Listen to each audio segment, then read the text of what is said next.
পৃথিবীর ইতিহাসে এমন এক শ্বাসরুদ্ধকর ঘটনার কথা কল্পনা করুন, যেখানে একজন মানুষকে জ্বলন্ত আগুনে পুড়িয়ে ছাই করে দেওয়া হয়েছে।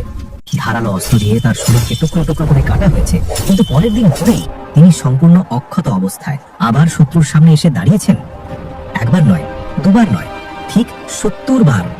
মৃত্যু যেখানে প্রতিটি প্রাণীর চূড়ান্ত এবং অমোঘ পরিণতি, সেখানে কিভাবে একজন মানুষ ৭০ বার মৃত্যুর ভয়াল স্বাদ গ্রহণ করে আবার জীবনে ফিরে আসতে পারেন? কে ছিলেন এই দৃঢ়চেতা নবী? কি ছিল তার অপরাধ? আর কেনই বা তৎকালীন এক পরাক্রমশালী নিষ্ঠুর রাজা দিনের পর দিন তার উপর ইতিহাসের ভয়ঙ্কর সব শাস্তি প্রয়োগ করেও তাকে নিশ্চিহ্ন করতে পারেনি? আজ আমরা ইতিহাসের এমন এক ধূসর পাতায় প্রবেশ করতে যাচ্ছি যা আপনার কল্পনার সীমানাকে হার মানাবে। এই গল্প এমন এক অকল্পনীয় ত্যাগের, এমন এক অবিচল বিশ্বাসের, যা শুনলে আপনার অন্তরাত্মা কেঁপে উঠবে। সময়টা ছিল ঈসা আলাইহিস সালামের অন্তর্ধানের পরবর্তী কোনো এক সময়। মধ্যপ্রাচ্যের বিস্তীর্ণ অঞ্চলে তখন রোমান এবং অন্যান্য মূর্তিপূজক রাজাদের প্রতাপ। এমনই এক পরাক্রমশালী এবং চরম স্বৈরাচারী রাজার নাম ছিল দাদিয়ান। তার রাজ্য ছিল বর্তমান ফিলিস্তিন বা সিরিয়া অঞ্চলের কাছাকাছি। ঐতিহাসিক বর্ণনায় মতভেদ থাকলেও তার নিষ্ঠুরতার বর্ণনায় সবাই একমত। রাজা দাদিয়ান শুধু একজন শাসকই ছিল না, সে ছিল এক মূর্তিমান আতঙ্ক। তার রাজ্যের একেবারে কেন্দ্রস্থলে স্থাপন করা হয়েছিল আফলুন নামক এক বিশাল স্বর্ণের মূর্তি। সেই মূর্তিটি এতটাই বিশাল এবং চকচকে ছিল যে রোদের আলোয় তার সাধারণ মানুষের চোখ ধাঁধিয়ে দিত। কিন্তু এই মূর্তির পেছনের ইতিহাস ছিল রক্তে ভেজা। দাদিয়ান এক চরম ফরমান জারি করেছিল, তার রাজ্যের প্রতিটি মানুষকে এই মূর্তির সামনে সিজদা করতে হবে। যে অস্বীকার করবে তার জন্য অপেক্ষা করছে এমন এক মৃত্যু যা দেখে অন্যরাও ভয়ে শিউরে উঠবে। রাজপ্রাসাদের সামনে একটি বিশাল অগ্নিকুণ্ড সবসময় জ্বালিয়ে রাখা হতো। আগুনে লেলিহান শিখা আকাশ ছুঁতে চাইত। সেই সাথে রাখা ছিল ভয়ঙ্কর সব নির্যাতনের হাতিয়ার, লোহার চিরুনি, করাত এবং বড় বড় গজাল। বাতাসে সবসময় ভেসে থাকত পুড়া মাংসের উৎকট গন্ধ আর মজলুমদের আর্তনাদ। চারপাশের পরিবেশ ছিল এতটাই ভীতিকর যে ভয়ে সাধারণ মানুষ নিজেদের ঘরের দরজা বন্ধ করে রাখত। কেউ টু শব্দ করার সাহস পেত না। পুরো সাম্রাজ্য যেন পরিণত হয়েছিল এক মৃত্যুপুরীতে, যেখানে মানুষের জীবনের চেয়ে একটি প্রাণহীন মূর্তির সম্মান ছিল অনেক বেশি। মানুষ যখন শিরকের অন্ধকারে সম্পূর্ণ নিমজ্জিত, যখন সত্যের একটি স্ফুলিঙ্গ কোথাও দৃশ্যমান ছিল না, ঠিক তখনই মহান আল্লাহ এমন একজনকে সেখানে পাঠালেন যিনি এই বিশাল সাম্রাজ্যের ভিত একাই নাড়িয়ে দেবেন। এমন এক ভয়াল পরিবেশে একদিন দাদিয়ানের দরবারে উপস্থিত হলেন এক যুবক।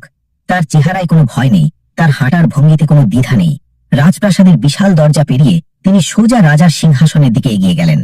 দরবারের চারপাশের প্রহরীরা, যারা সামান্য ইশারায় মানুষের ধর থেকে মাথা আলাদা করে দেয়, তারাই অচেনা মানুষের শান্ত অথচ তেজ দীপ্ত উপস্থিতি দেখে স্তব্ধ হয়ে গেল।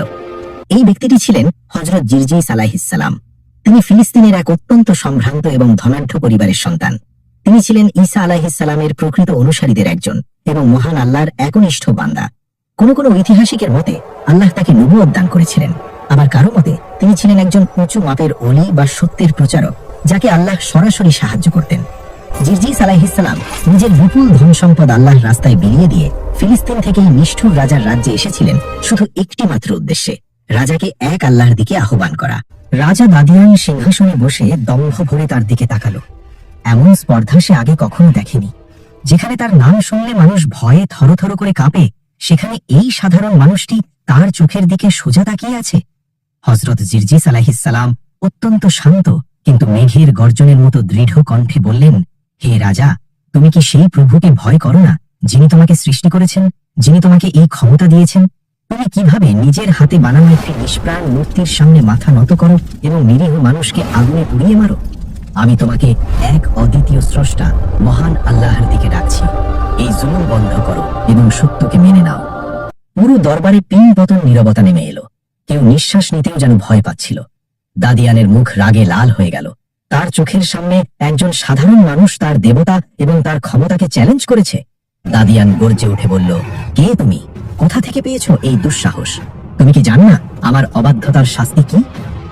জিরজিস আলাইহিস সালাম বিন্দুমাত্র বিচলিত না হয়ে উত্তর দিলেন, আমার জীবন এবং মৃত্যু কেবল মহান আল্লাহর হাতে। তোমার আগুন বা তোমার তরবারি আমার বিশ্বাসের একটি কণাও টলাতে পারবে না। এই কথা শোনার পর দাদিয়ান তার নিষ্ঠুরতম প্রহরীদের নির্দেশ দিল। শুরু হলো মানব ইতিহাসের অন্যতম রোমহর্ষক এক নির্যাতনের অধ্যায়। রাজার নির্দেশে প্রথমে হযরত জিরজিস আলাইহিস সালামকে একটি শক্ত কাঠের খুঁটির সাথে বাঁধা হলো। অত্যন্ত নির্মমভাবে জল্লাদরা সেই লোহার চিরুনি দিয়ে জিরজিস আলাইহিস সালামের শরীর আঁচড়াতে শুরু করলো। প্রতিটি আঁচড়ে তার শরীর থেকে চামড়া ও মাংস খসে পড়তে লাগলো। রক্তে ভেসে যেতে লাগলো রাজদরবারের মাটি। সাধারণ মানুষ যারা এই দৃশ্য দেখছিল তারা ভয়ে চোখ বন্ধ করে ফেলল। কিন্তু আশ্চর্যের বিষয় হলো, এই ভয়ঙ্কর যন্ত্রণার মাঝেও জিরজিস আলাইহিস সালামের মুখ থেকে কোনো আর্তনাদ বের হলো না। তিনি শুধু চোখ বন্ধ করে মহান আল্লাহর জিকিরে মশগুল ছিলেন। তার শরীর যখন পুরোপুরি ক্ষতবিক্ষত, হাড়গুলো যখন স্পষ্ট দেখা যাচ্ছে, দাদিয়ান ভাবল এই লোকটি এবার হার মানবে। সে কাছে এসে উপহাসের সুরে বলল, এখনো সময় আছে, আফলুনকে সিজদা করো, আমি তোমার চিকিৎসা করাবো। রক্তাক্ত জিরজিস আলাইহিস সালাম চোখ খুললেন। তার সেই দৃষ্টিতে কোনো হার মানার লক্ষণ ছিল না। তিনি মুচকি হেসে বললেন, তোমার এই শাস্তি আমার কাছে কিছুই নয়, আমার আল্লাহ আমার সাথে আছেন। দাদিয়ান এবার ক্ষোভে উন্মাদ হয়ে গেল। সে নির্দেশ দিল, একে ফুটন্ত তেলের কড়াইয়ে নিক্ষেপ করো। বিশাল এক তামার কড়াইয়ে তেল ফুটিয়ে টকবগে গরম করা হলো। তেলের উত্তাপে আশপাশের মানুষ ঘেমে উঠছিল। সেই ফুটন্ত তেলের ভেতর জিরজিস আলাইহিস সালামের ক্ষতবিক্ষত শরীরটিকে ছুঁড়ে ফেলা হলো। মুহূর্তের মধ্যে সব শেষ। রাজার ধারণা হলো এই বিদ্রোহী চিরতরে শেষ হয়ে গেছে। দাদিয়ান স্বস্তির নিঃশ্বাস ফেলে তার সিংহাসনে ফিরে গেল। কিন্তু সে জানত না, এই তো কেবল শুরু। আসল অলৌকিক ঘটনা ঘটা তখনও বাকি। রাতের অন্ধকার যখন পৃথিবীকে ঢেকে দিল, তখন সেই ফুটন্ত তেলের কড়াইয়ের ভেতর এমন কিছু ঘটতে শুরু করলো যা মহাবিশ্বের প্রাকৃতিক নিয়মকে চ্যালেঞ্জ করে। রাতের গাঢ় অন্ধকার পুরো শহরকে ঢেকে রেখেছে। চারদিকে পিনপতন নীরবতা। কেবল রাজপ্রাসাদের প্রহরীদের ভারী বুটের শব্দ ছাড়া আর কিছুই শোনা যাচ্ছে না। দাদিয়ানের প্রাসাদের সামনে রাখা সেই বিশাল তামার কড়াইয়ের ভেতর ফুটন্ত তেলের তাপমাত্রা তখনও কমেনি। সাধারণ মানুষের চোখে একজন বিদ্রোহীর মর্মান্তিক মৃত্যু নিশ্চিত হয়ে গেছে। কিন্তু মানুষের হিসাব আর আসমান ও জমিনের মালিকের হিসাব এক নয়। মহান আল্লাহর হুকুমে রাতের কোনো এক প্রহরে সেই ফুটন্ত তেলের ভেতর ঘটল এক অভাবনীয় ঘটনা। আসমান থেকে আল্লাহর রহমত নেমে এলো। যে আগুন এবং তেল মানুষের হাড় পর্যন্ত গলিয়ে দেয়, তা জিরজিস আলাইহিস সালামের জন্য পরিণত হলো শান্ত ও শীতল আশ্রয়ে। জিব্রাইল আলাইহিস সালামের আগমনে বা আল্লাহর সরাসরি কুদরতে তার পোড়া ক্ষতবিক্ষত শরীরের প্রতিটি কোষ নতুন করে প্রাণ ফিরে পেল। তার শরীর আগের চেয়েও সুন্দর এবং নিখুঁত হয়ে উঠল। ভোরের আলো যখন ফুটতে শুরু করেছে, তখন প্রহরীরা এলো কড়াইয়ের চারপাশ পরিষ্কার করতে। তাদের ধারণা ছিল ভেতরে শুধু কিছু পোড়া হাড় পড়ে আছে। কিন্তু কড়াইয়ের কাছে গিয়ে উঁকি দিতেই তাদের চোখ যেন ছানা বড়া হয়ে গেল। প্রহরীদের হাত থেকে বর্ষা মাটিতে খসে পড়ল। তারা দেখল কড়াইয়ের ঠিক মাঝখানে একজন মানুষ অত্যন্ত প্রশান্ত ভঙ্গিতে দাঁড়িয়ে মহান আল্লাহর দরবারে সালাত আদায় করছেন। তার গায়ে সামান্য আঁচড়ের দাগ পর্যন্ত নেই। খবর বাতাসের বেগে পৌঁছে গেল রাজা দাদিয়ানের কানে। আতঙ্কে আর বিস্ময়ে রাজার মুখ ফ্যাকাশে হয়ে গেল। সিংহাসন থেকে লাফিয়ে উঠে সে ছুটল প্রাসাদের আঙিনায়। নিজের চোখে সে বিশ্বাস করতে পারছিল না। যে মানুষকে সে নিজ চোখে ফুটন্ত তেলে সেদ্ধ হতে দেখেছে, সে কিভাবে জীবিত থাকতে পারে? দাদিয়ান চিৎকার করে উঠল, এ অসম্ভব, এটা কোনো মানুষের কাজ হতে পারে না। তুমি নিশ্চয়ই কোনো বড় জাদুকর। তোমার জাদুর জোরে তুমি আমার চোখকে ধোঁকা দিচ্ছ। জিরজিস আলাইহিস সালাম অত্যন্ত ধীর স্থির ভাবে কড়াই থেকে নেমে এলেন। রাজার চোখের দিকে তাকিয়ে বললেন, হে রাজা, এটি কোনো জাদু নয়, এটি সেই মহান সত্তার কুদরত যিনি মৃতকে জীবন দান করেন এবং জীবিতকে মৃত্যু দেন। তুমি কি এখনো তার নিদর্শন দেখে বিশ্বাস স্থাপন করবে না? কিন্তু অহংকার মানুষের দৃষ্টিকে অন্ধ করে দেয়। দাদিয়ান সত্য মেনে নেওয়ার বদলে এক নতুন এবং ভয়ঙ্কর ষড়যন্ত্রের জাল বুনতে শুরু করল।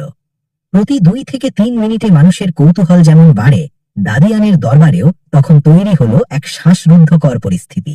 রাজা ভাবল, জিরজিস যদি জাদুকরী হয়ে থাকে, তবে তাকে জাদুর মাধ্যমেই পরাজিত করতে হবে। সে তার সাম্রাজ্যের সবচেয়ে কুখ্যাত এবং শক্তিশালী জাদুকরকে তলব করল। এই জাদুকর এমন সব কালো জাদু জানত যা সাধারণ মানুষের কল্পনারও বাইরে। জাদুকর দরবারে উপস্থিত হয়ে দম্ভ ভরে রাজাকে বলল, মহারাজ, আপনি নিশ্চিন্ত থাকুন, আমি এমন এক বিষ তৈরি করে এনেছি যার এক ফোঁটা কোনো বিশাল পাথরে ফেললে পাথর গলে পানি হয়ে যাবে। এই লোক তো সামান্য রক্ত মাংসের মানুষ। জাদুকর একটি অদ্ভুত দর্শনের পাত্র থেকে অত্যন্ত কড়া এবং উৎকট গন্ধযুক্ত কালো রঙের বিষ ঢেলে একটি পেয়ালায় ভরল। বিষের তেজ এতটাই বেশি ছিল যে পেয়ালা থেকে ধোঁয়া উঠছিল। পুরো দরবারের পরিবেশ থমথমে। সবাই ভাবছে, এবার আর এই যুবকের রক্ষা নেই। তরবারি বা আগুনে হয়তো সে জাদুর সাহায্যে বেঁচেছে, কিন্তু এই মারণঘাতী বিষ তাকে ভেতর থেকে গলিয়ে ফেলবে। জাদুকর ক্রূর হাসি হেসে জিরজিস আলাইহিস সালামের দিকে পেয়ালাটি এগিয়ে দিয়ে বলল, যদি তোমার ঈশ্বর সত্যিই শক্তিশালী হয়ে থাকে, তবে এই বিষ খেয়ে বেঁচে দেখাও। জিরজিস আলাইহিসসালাম বিন্দু মাত্র দ্বিধা করলেন না। তার চেহারায় কোনো ভয়ের ছাপ নেই। তিনি পেয়ালাটি হাতে নিলেন। দরবারের উপস্থিত শত শত মানুষের শ্বাস তখন আটকে আছে। তিনি শান্ত কণ্ঠে উচ্চারণ করলেন, বিসমিল্লাহিল্লাযী লা ইয়াদুররু মা ইসমিহি শাইউন ফিল আরদি ওয়ালা ফিস সামাই ওয়া হুয়াস সামিউল আলীম। অর্থাৎ আল্লাহর নামে, যার নামের বরকতে আসমান ও জমিনের কোনো কিছুই কোনো ক্ষতি করতে পারে না, এবং তিনি সর্বশ্রোতা, সর্বজ্ঞ। এই বলে তিনি পুরো এক পেয়ালা বিষ এক চুমুকে পান করে ফেললেন। 1 সেকেন্ড, 2 সেকেন্ড, 1 মিনিট পার হয়ে গেল। পুরো দরবার নিস্তব্ধ। সবাই অপেক্ষা করছে কখন জিরজিস আলাইহিসসালাম যন্ত্রণায় ছটফট করে মাটিতে লুটিয়ে পড়বেন, কখন তার মুখ দিয়ে ফেনা বেরোবে। কিন্তু না, জিরজিস আলাইহিসসালাম ঠিক আগের মতোই শান্ত ভঙ্গিতে দাঁড়িয়ে আছেন। তার চেহারায় একটি বিরক্তির রেখাও ফুটে ওঠেনি। বিষ যেন তার জন্য সুমিষ্ট শরবতে পরিণত হয়েছিল। এই দৃশ্য দেখে জাদুকরের হাত পা কেঁপে উঠল। সে বুঝতে পারল এটা কোনো মানুষের জাদু নয়। জাদু তো একটি ইলিউশন বা চোখের ধোঁকা মাত্র। কিন্তু বিষ খেয়ে বেঁচে থাকা কোনো জাদুকরের পক্ষে সম্ভব নয়। এটা একমাত্র আসমান ও জমিনের স্রষ্টার পক্ষেই সম্ভব। মুহূর্তের মধ্যে জাদুকর মাটিতে লুটিয়ে পড়ল এবং জিরজিস আলাইহিসসালামের সামনে নয়, বরং মহান আল্লাহর উদ্দেশ্যে সিজদায় অবনত হল। দরবার কাঁপিয়ে সে চিৎকার করে বলে উঠল, আমি ঈমান আনলাম জিরজিসের রবের প্রতি। এই ক্ষমতা কোনো মানুষের বা মূর্তির হতে পারে না। রাজা দাদিয়ান এই দৃশ্য দেখে ক্রোধে উন্মাদ হয়ে গেল। তার নিজের জাদুকর, যাকে সে নিজের শক্তির প্রতীক মনে করত, সেই আজ বিদ্রোহীর ধর্ম গ্রহণ করেছে। রাজা নির্দেশ দিল জাদুকরকে তৎক্ষণাৎ হত্যা করার।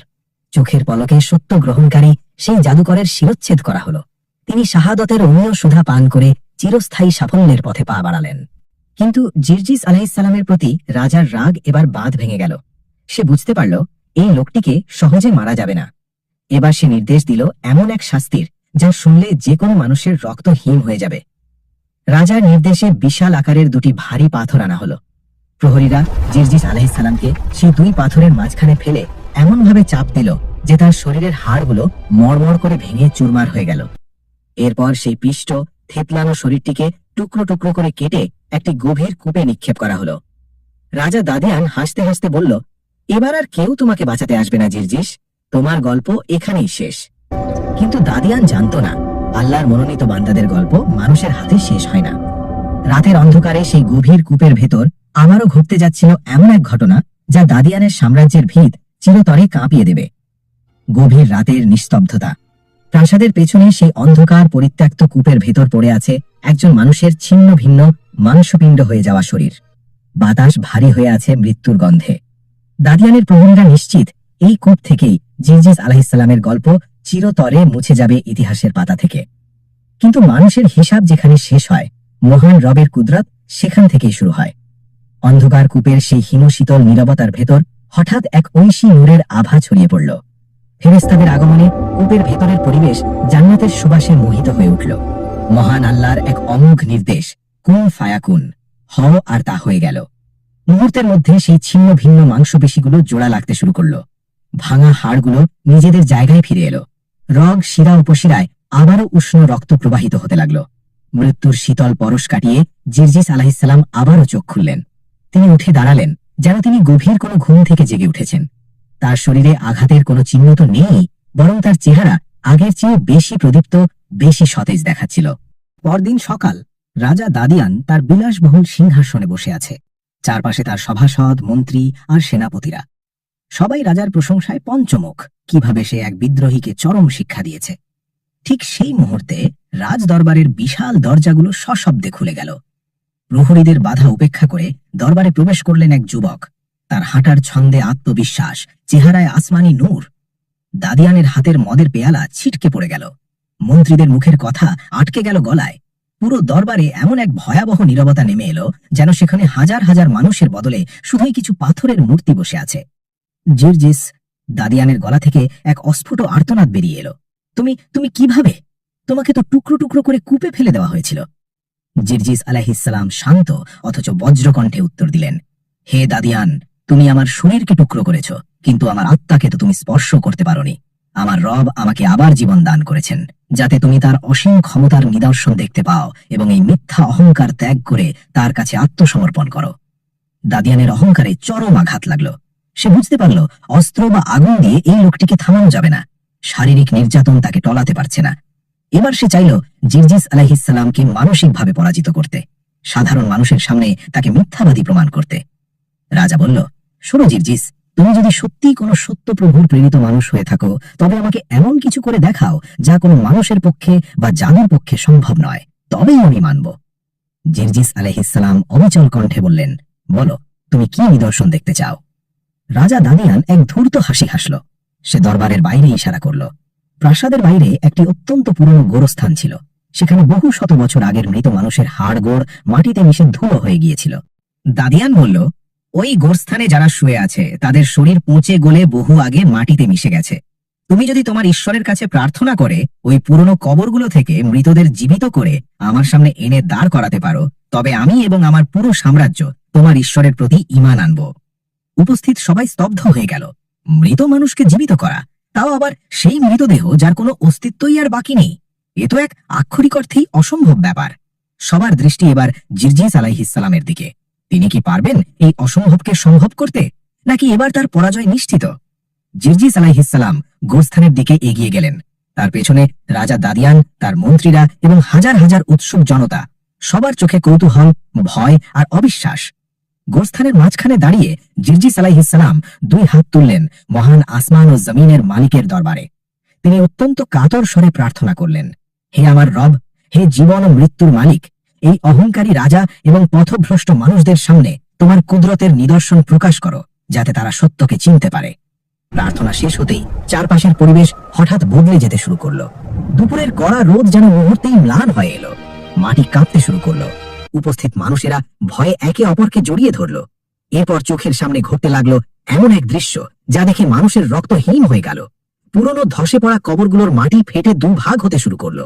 ধুলোয় মিশে যাওয়া হাড়গুলো মাটি ফুঁড়ে বেরিয়ে এসে জোড়া লাগতে লাগলো। চোখের পলকে সেই কঙ্কালগুলোর উপর মাংস, চামড়া ও শিরা উপশিরা তৈরি হলো। 1, 2, 3 করতে করতে 17 জন নারী ও পুরুষ তাদের কবর থেকে উঠে দাঁড়ালো। তারা ধুলো ঝেড়ে জিরজিস আলাইহিসসালামের সামনে এসে সিজদায় লুটিয়ে পড়ল এবং সমস্বরে বলে উঠল, আমরা সাক্ষ্য দিচ্ছি যে আল্লাহ এক এবং অদ্বিতীয়, এবং হে জিরজিস, আপনি তার প্রেরিত সত্য বান্দা। জনতার মাঝে কান্নার রোল পড়ে গেল। হাজার হাজার মানুষ এই অকল্পনীয় দৃশ্য দেখে চিৎকার করে বলে উঠল, আমরা ঈমান আনলাম, আমরা ঈমান আনলাম জিরজিসের রবের প্রতি। কিন্তু দাদিয়ান, যে নিজেই এই শর্ত দিয়েছিল। অহংকার এবং ক্ষমতার মোহ মানুষের হৃদয়কে কতটা অন্ধ করে দেয়, দাদিয়ান ছিল তার সবচেয়ে বড় প্রমাণ। নিজের চোখের সামনে মৃতদের জীবিত হতে দেখেও তার পাষাণ হৃদয় গলল না। উল্টো তার সাম্রাজ্যের হাজার হাজার মানুষকে ঈমান আনতে দেখে সে খুবই হিতাহিত জ্ঞান শূন্য হয়ে পড়ল। সে চিৎকার করে প্রহরীদের নির্দেশ দিল, এসবই জিরজিসের বিশাল জাদু। যারা তার উপর ঈমান এনেছে সবাইকে হত্যা করো, আর জিরজিসকে বন্দী করো। শুরু হলো ইতিহাসের নির্মমতম হত্যাযজ্ঞ। যারা সদ্য ঈমান এনেছিল তাদের কাউকেই ছাড়ল না দাদিয়ানের ঘাতকেরা। আর জিরজিস আলাইহিসসালাম, তার উপর শুরু হলো নির্যাতনের এক নতুন চক্র। ঐতিহাসিক বর্ণনা অনুযায়ী দাদিয়ান এরপর দিনের পর দিন, মাসের পর মাস জিরজিস আলাইহিসসালামকে হত্যা করার নিত্য নতুন উপায় বের করতে লাগলো। কখনো তাকে করাত দিয়ে দ্বিখণ্ডিত করা হতো, কখনো তার শরীরকে বর্ষা দিয়ে শত শত ছিদ্র করা হতো, কখনো তাকে অনাহারে রেখে হিংস্র ক্ষুধার্ত সিংহের খাঁচায় ফেলে দেওয়া হতো, কখনো তাকে উঁচু পাহাড় থেকে পাথরে নিক্ষেপ করা হতো। কিন্তু প্রতিবারই রাতের অন্ধকারে মহান আল্লাহ তাকে পুনরায় জীবিত করতেন এবং সকালবেলা তিনি আবারও দাদিয়ানের সামনে এসে সত্যের দাওয়াত দিতেন। একবার নয়, দুবার নয়, ঠিক 70 বার তাকে হত্যা করা হয়েছিল। 70 বার তিনি শাহাদাতের স্বাদ গ্রহণ করেছিলেন এবং 70 বার মহান আল্লাহ তাকে পুনরায় জীবন দান করেছিলেন। এখানে একটি প্রশ্ন জাগতে পারে দর্শক, কেন আল্লাহ দাদিয়ানকে তৎক্ষণাৎ ধ্বংস করে দিলেন না? কেন তার প্রিয় বান্দাকে এতবার এত কষ্ট সহ্য করতে হলো? এর উত্তর লুকিয়ে আছে ঈমানের সবচেয়ে বড় পরীক্ষার মধ্যে। আল্লাহ বিশ্ববাসীকে দেখাতে চেয়েছিলেন যে একজন মুমিনের ঈমান কতটুকু মজবুত হতে পারে। পৃথিবীর কোনো নির্যাতন, কোনো কষ্ট, এমনকি স্বয়ং মৃত্যুও একজন সত্যবাদীকে তার রবের পথ থেকে এক চুল পরিমাণও সরাতে পারে না। জিরজিস আলাইহিসসালাম ছিলেন সেই অবিচল বিশ্বাসের এক জীবন্ত প্রতীক। তবে এই 70তম মৃত্যুর পর এমন এক ঘটনা ঘটল যা দাদিয়ানের সাম্রাজ্যের চূড়ান্ত পতন ডেকে আনল। এমন এক প্রার্থনা জিরজিস আলাইহিসসালাম করলেন যা সরাসরি অরস পর্যন্ত পৌঁছে গেল। দাদিয়ানের রাজ্যের প্রতিটি ধূলিকণা যেন এই অকল্পনীয় আত্মত্যাগের সাক্ষী হয়ে গিয়েছিল। মানুষ হতভাগ হয়ে দেখেছিল কিভাবে একজন সাধারণ মানুষের রক্তমাংসের শরীর জুলুমের পাহাড় চূর্ণ বিচূর্ণ করে দিতে পারে কেবল ঈমান নামক এক অজেয় শক্তির সাহায্যে। কিন্তু দাদিয়ানের অন্তর মোহর করে দেওয়া হয়েছিল। তার চোখে অহংকারের যে পর্দা পড়েছিল তা কোনো মুজেজাই সরাতে পারেনি। ৭০তম বার যখন জিরজিস আলাইহিসসালামকে বন্দী করে আনা হলো, তখন তিনি বুঝতে পারলেন এই জালিম এবং তার অনুসারীদের হেদায়তের আর কোনো আশা বাকি নেই। তাদের পাপের পেয়ালা পূর্ণ হয়ে উপচে পড়ছে। মহান রবের পক্ষ থেকে যে প্রমাণের দরকার ছিল তা চূড়ান্তভাবে প্রতিষ্ঠিত হয়ে গেছে। এবার জিরজিস আলাইহিসসালাম আকাশের দিকে তাকালেন। তার চেহারায় কোনো ক্লান্তি ছিল না, ছিল এক অদ্ভুত প্রশান্তি, যে প্রশান্তি কেবল একজন মুমিন তার রবের সাথে সাক্ষাতের ঠিক আগ মুহূর্তে অনুভব করে। তিনি দুহাত তুললেন, তার সেই মোনাজাত আরশ পর্যন্ত কম্পিত করে তুলল। হে আমার পরম করুণাময় রব, হে আসমান ও জমিনের অধিপতি, তোমার সন্তুষ্টির জন্য আমি ৭০ বার মৃত্যুর এই ভয়াবহ যন্ত্রণা হাসি মুখে বরণ করেছি। আমার শরীরকে টুকরো টুকরো করা হয়েছে, আগুনে পোড়ানো হয়েছে, বিষ মেশানো হয়েছে, কিন্তু তোমার প্রেমে আমি এক মুহূর্তের জন্য দুর্বল হইনি। হে আল্লাহ, এই জালিমরা সত্য গ্রহণ করবে না। আমি আর পৃথিবীতে থাকতে চাই না। আমাকে তোমার কাছে তুলে নাও, আমাকে চূড়ান্ত শাহাদাতের মর্যাদা দান করো, আর এই অহংকারী জালেমদের ওপর তোমার অমোঘ ফায়সালা নাজিল করো, যাতে পৃথিবীর অনাগত মানুষেরা জানতে পারে তোমার শক্তির সামনে মানুষের অহংকার কতটা তুচ্ছ। মোনাজাত শেষ হল। জিরজিস আলাইহিসসালামের মুখে ফুটে উঠল এক জান্নাতি হাসি। রাজা দাদিয়ান এবার তার জল্লাদদের ইশারা করল। তরবারি নেমে এলো। ৭০তম বারের মতো হযরত জিরজিস আলাইহিসসালাম শাহাদাতের অমীয় সুধা পান করে মাটিতে লুটিয়ে পড়লেন। কিন্তু এবার আর পুনর্জাগরণ নয়। তার পবিত্র আত্মা, যা এতদিন দুনিয়ার বুকে এক জ্বলন্ত প্রদীপের মতো সত্যের আলো ছড়াচ্ছিল, তা পরম শান্তিতে মহান রবের সান্নিধ্যে উড়ে গেল। দাদিয়ান অট্টহাসিতে ফেটে পড়ল। সে ভাবল, অবশেষে সে জয়ী। জিরজিসের গল্প এবার সত্যিই শেষ। সে তার সভাসদদের নিয়ে বিজয় উৎসবের প্রস্তুতি নিতে শুরু করল। কিন্তু সে জানত না, আসমানে তখন এক ভিন্ন প্রস্তুতি চলছে। জিরজিসের রক্তের প্রতিটি ফোঁটা তখন আল্লাহর আরশে বিচার দাবি করছে। হঠাৎ দুপুরের উজ্জ্বল আকাশ ঘোর অন্ধকারে ঢেকে গেল। বাতাস থেমে গেল। একটা দম বন্ধ করা নীরবতা নেমে এলো পুরো রাজ্যে। উৎসবের বাদ্যযন্ত্রগুলো থেমে গেল। দাদিয়ান এবং তার মন্ত্রীরা আতঙ্কে আকাশের দিকে তাকালো। মেঘের ভিতর থেকে এমন এক ভয়াবহ গর্জন ভেসে এলো, যা শুনে মনে হলো আকাশ বুঝি ফেটে টুকরো টুকরো হয়ে যাবে। এরপর শুরু হলো পৃথিবীর এক প্রচন্ড কাঁপুনি। মাটি তার ভেতরের সব শক্তি দিয়ে যেন ফুলে ফেপে উঠতে লাগলো। যে প্রাসাদের অহংকারে দাকিয়ান অন্ধ ছিল, চোখের পলকে সেই বিশাল প্রাসাদ তাসের ঘরের মতো ভেঙে পড়তে শুরু করলো। রাজ্যের কেন্দ্রস্থলে দাকিয়ানের সেই সাধের আফলুল মূর্তি, যার জন্য হাজার হাজার নিরীহ মানুষকে হত্যা করা হয়েছিল, তা মুহূর্তের মধ্যে বিকট শব্দে ভেঙে চুরমার হয়ে মাটির সাথে মিশে গেল। আকাশ থেকে আগুনের স্ফুলিঙ্গ বৃষ্টির মতো ছুটতে শুরু করলো। দাকিয়ান প্রাণ ভয়ে ছুটতে লাগলো। তার সেই বিশাল সেনাবাহিনী, প্রহরীরা, জল্লাদেরা কেউ কাউকে বাঁচানোর অবস্থায় ছিল না। সবাই নিজেদের প্রাণ বাঁচাতে দিক বিদিক ছুটছে। কিন্তু আল্লাহর গজব থেকে পালানোর কোনো জায়গা কি পৃথিবীতে আছে? মাটি বিভক্ত হয়ে গেল এবং দাকিয়ান ও তার জালিম অনুসারীদের জীবন্ত গিলে ফেলল।